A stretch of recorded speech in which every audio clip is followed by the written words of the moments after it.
โอเคตอนนี้กำลังเริ่มต้นคอร์สพีเมทิก2ต้องถามเนาะเพื่อพวกผู้ยังเก่าเริ่มต้นจากตั้งอาจารย์เนาะสมวรสอนประดิษฐ์เจ้าก็เหมือนไปเลยเนาะบอกจำพวกสมาธิเองบอกจำพวกปัจจัยพวกเข้าก็เลือกวิธีส่วนผลนี้ต่างๆพอจะที่เนี่ยมันจะเรื่องเดียวกันอาจจะทวนวันเทียนเก่าก่อนจะครับวันเทียนใหม่เขาเป็นตาเด้อเลยนั่งว่าตกอยู่เลยโดนกระปูหรือเปล่าโอ้ยเดี๋ยวคนมันจะเทียนเก่งกันสบายดีเนาะสบายดีตอนเช้า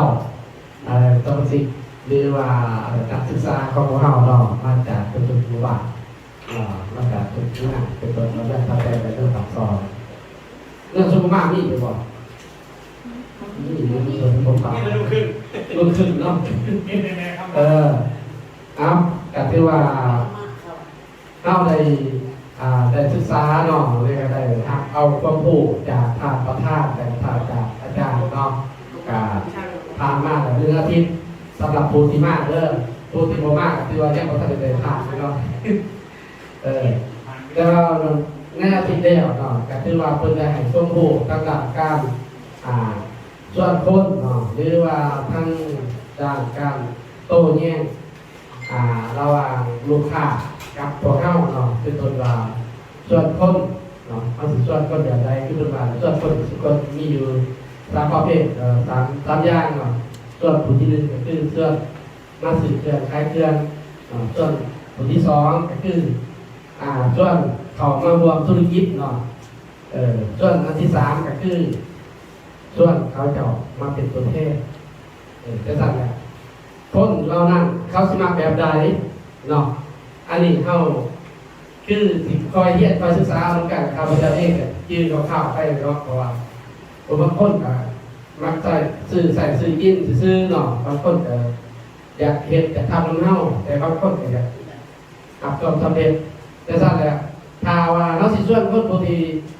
ซื้อกินเขาก็เห็นอยู่ที่1 2หางเนาะถ้าว่าผู้ที่อยากรวมธุรกิจหรือว่าอยากเป็นคือเฮาก็เป็นส่วนอยู่ SML เนาะแล้วก็ถ้าว่าเขาอยากเรียนว่านั้น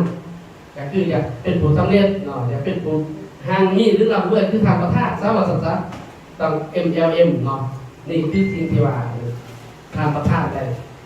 ถอดมาให้พวกเราข้าพเจ้าเองก็คือได้ประมาณนี้เนาะแล้วก็พอตัวแย่งเนาะอันนี้ข้าพเจ้าเองก็คือพวกคร่าวๆตัวแย่งก็คือท่านอาจารย์เป็นได้ว่านะครับผมก็บอกว่าคุยจับตัวที่คุยจับโบคักคุยนั่นที่คุยนี่โบคักผมก็สิว่าจะไรเป็นกระเมียนต้นเป็นแต่คนละสูตรคนละแบบเนาะแล้วก็คนละบริษัทจะทราบแล้วมื้อนี้เนาะเพิ่นจะต่ออีกเนาะได้ขอตัวอย่างนี้แหละเพิ่นจะสอนให้พวกเราไปครับผมเนาะข้าพเจ้าจะให้ต้นพวกกับทุกเรื่องต้องมีครับขอบคุณครับขอบคุณครับทางสมรสอนมาดีนะที่ว่าเป็นขึ้นมาพวกเฮียนเก่าเนาะที่ว่าเอาเฮียนไปบางทีก่อนนะเนาะแล้วก็ข้าพเจ้าก็สิขออีกแค่คนหนึ่งเนาะถึงเขาบอกอีกจักขาขอที่เสนอท่านการเราอยากจะเป็นมาพวกของท่านที่เคยเห็นก่อนเป็นคนเฮียนเก่าเนาะวิธีการกำจัดของตัวเฮียนกันเอาคนเฮียนที่ห้องเฮียนไปบางทีก่อนเนาะเอาบริมาแล้วบริมาใช่ก็มาบริมาบริจิวอะไรเงี้ยเอาแค่หน่อยไอ้ที่หน่อยนะที่หน่อย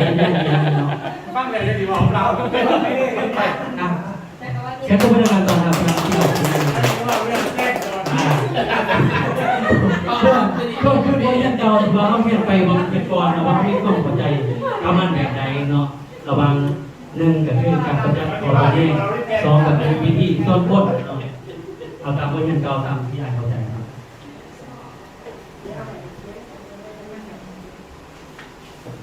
เจ้าสบายดีทุกท่านเนาะที่เข้ามาเนี่ยที่สอบเนาะแล้วก็คือว่าพวกเข้าที่มาที่ปอนเนี่ยก็บ่หลายเนาะประมาณ7-8คนเนี่ยแต่ที่มีเห็นเราเพิ่มอีกแต่ว่าดีใจนำ ที่ว่าเลยเรียกผู้หนึงเราผู้เก่าไปเรียกผู้หนึงแต่ว่าข้าพเจ้าอยากทบทวนขึ้นสำหรับบทเรียนที่ว่าพวกเขาได้เรียนผ่านไปในอาทิตย์ก่อนนั้นเนาะอิงตามความเข้าใจของข้าพเจ้าเนาะคือเป็นหลักๆกับเป็นว่าเกี่ยวกับการส่วนหรือว่าการเทียนเนาะการส่วนคนที่ว่าให้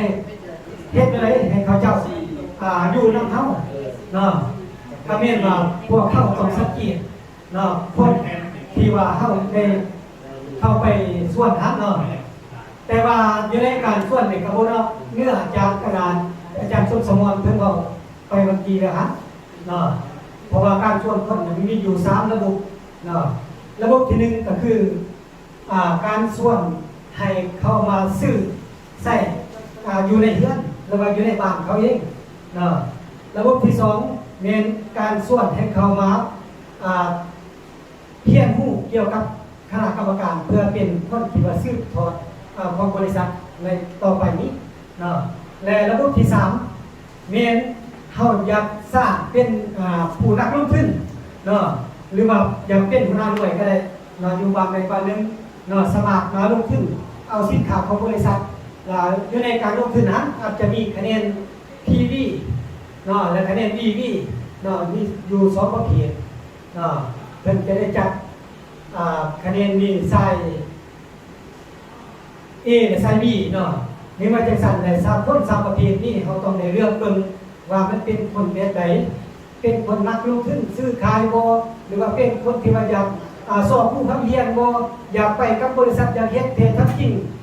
อยากเฮ็ดธุรกิจกับบริษัทแท้จริงบ่อันนี้มันพวกเขาควรใจเย็นก่อนสิไปบุกคนหรือว่าไปหาคนบุคคลในบุคคลหนึ่งและหรือว่าอยู่บ้านในบ้านหนึ่งอันนี้ตามทัศนะและความเข้าใจของข้าพเจ้าสิขอเพียงเท่านี้ความเข้าใจเป็นยังไงที่ว่าผมบอกไปเมื่อกี้2,000ที่ว่าคุณสิมาของก็คิดก็เห็นคือว่าเต็มต้องตามหลักการที่ว่าเรากระบวนการที่ทางประธานเป็นให้ผมคิดก่อนอยากประสบความสำเร็จเขาถึงเฮ็ดแบบใดเขาอยากประสบความสำเร็จแน่นอนเขาต้องมีข้อมูลที่เดือนโมที่เดือนโมเขาต้องมีความพยายามเดือนโมอีก50เท่าประเด็นเอาเด็กจะเป็นผู้สำเร็จได้แต่กับเมื่อกี้ส่วนคนยังกระจายเนี่ย2ทางไปประกอบคำคิดคำเห็นเมื่อกี้ก็ที่ว่าเสียงตัวมือเป็นอีกเรื่องหนึ่งเพื่อให้